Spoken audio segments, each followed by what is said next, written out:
de organizar trámite la cultura alta y la baja, bajarla, sentir y pensar, pensar y sentir, en orden a la formación de la cultura popular y la cultura de lo nacional popular. De allí que Maquiavelo va a servir también en ese humanismo típicamente gramsciano. Oye, dime si yo me detengo. Ok. Bueno, pues yo creo que aquí para que me pregunten algo, ¿no? Bueno, me quedé a la mitad. Nomás termino.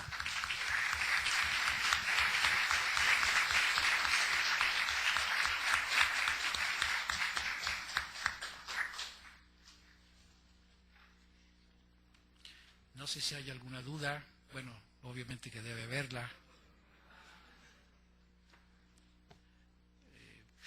Me faltó obviamente cerrar con un poco más de textos, de comentarios sobre una crítica muy especial, muy específica a los intelectuales italianos, y obviamente nos hace mucho a América Latina, de esos humanismos con nombre, y hablar de la literatura popular, de la relación entre arte y literatura, que Gramsci también era lector, inclusive tiene estudios sobre el 10º canto del infierno de Dante, excepcionalmente buenos, ¿no? Desde el punto de vista de crítica literaria.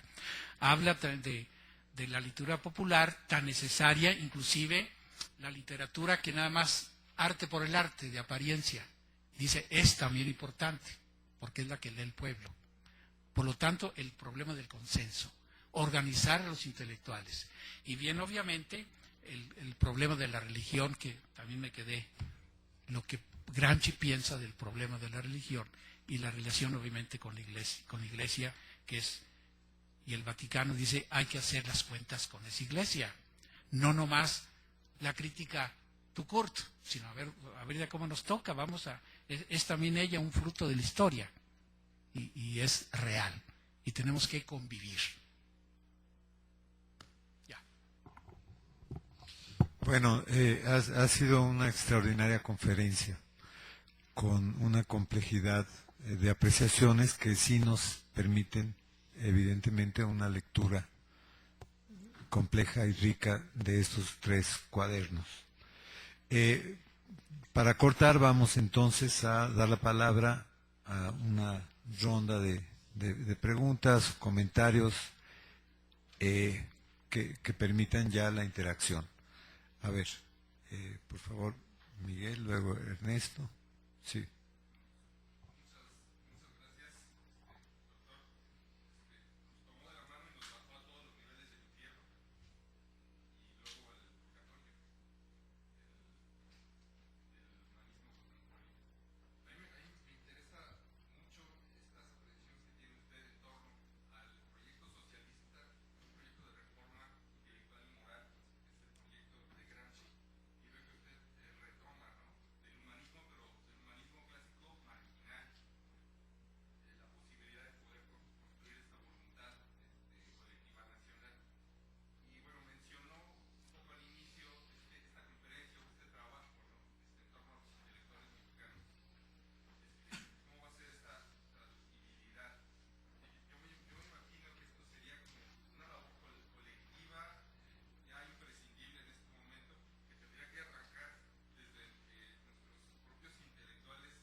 Mira, muy brevemente, te remito a un libro que escribí hace años sobre el presidencialismo, estructura de poder en crisis.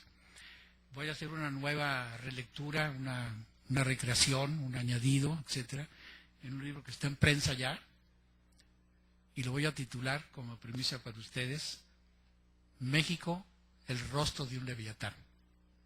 Que haga un recorrido desde los inicios, desde la conquista, desde antes, desde Europa, para entender mi sistema político mexicano y sus avatares en esas diversas épocas históricas, ¿no?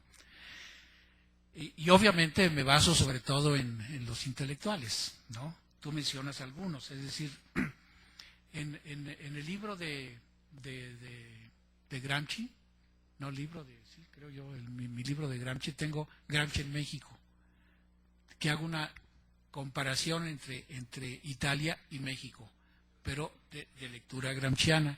Espero que lo consigas, si no, aquí estos jóvenes te lo pueden decir dónde están, ¿no? Este librito rojo,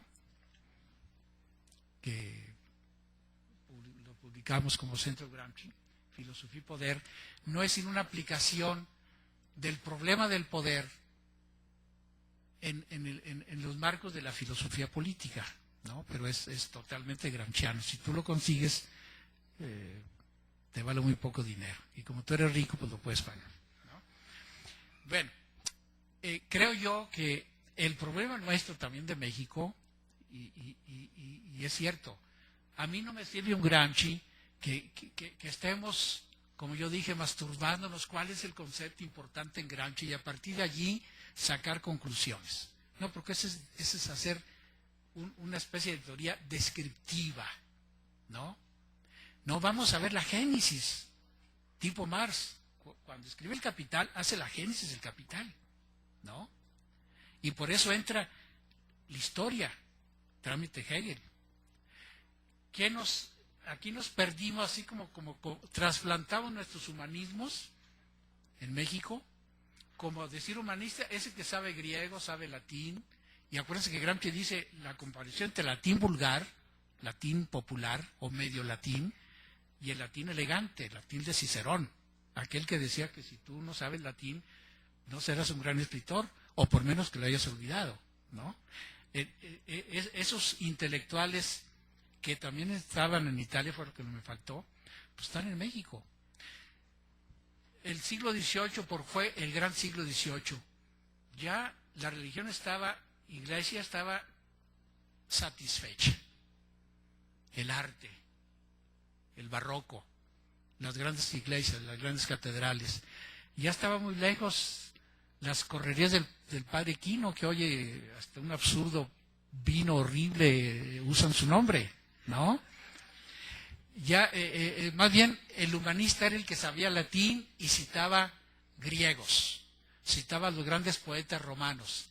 Es cierto, si tú lees los libros de evangelización del siglo XVII y XVIII, están plagados, antes del final del siglo XVIII, principios del XVIII, están plagados de citas de griegos, de romanos, moralistas, pero tienen un proyecto, porque todavía era una colonia, no era una independencia, que por lo menos tenía ciertos hálitos de juventud de la conquista, ¿no?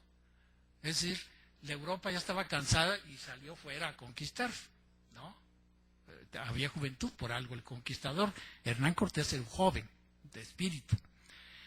Pero ya después vino la decadencia. El humanista era el que sabía escribir. El buen escribere, decía Gramsci. El buen estilo. Y ahí se quedó. Tú mencionas a Fray Servando, Teresa de Mier, también curas. México en ese sentido es hijo de cura, en este sentido, ¿no?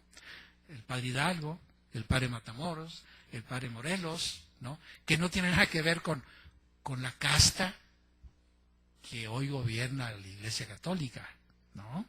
Pero Gramsci está consciente de eso.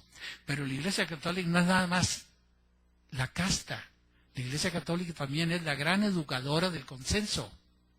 Y eso es lo que Gramsci se dio cuenta. Nosotros no podemos seguir con un no a la Iglesia. Tenemos que estudiarla como fenómeno histórico, sociológico, sobre todo histórico-político, ¿no? Lo que es Teresa de Mier, y el otro que me citaste, ¿quién era? ¿Quién? Pertenecían también a un humanismo y a una teología diferente, que es la que salió Hidalgo, por ejemplo. Hidalgo nace en el ensayo que escribió, siendo él todavía estudiante de filosofía en la Nicolaita, estudió una nueva manera de escribir teología, que podía compararse como ensayo a muchos europeos. Él era un teórico, era un hombre culto, leía a los franceses sobre todo, pero no hizo la revolución o la independencia porque leyó a Rousseau, por favor, ¿no? Es decir, traía otro bagaje que traía estos que me acabas de mencionar, que era el continuum de una jurisprudencia que viene ya desde el siglo XIV para acá.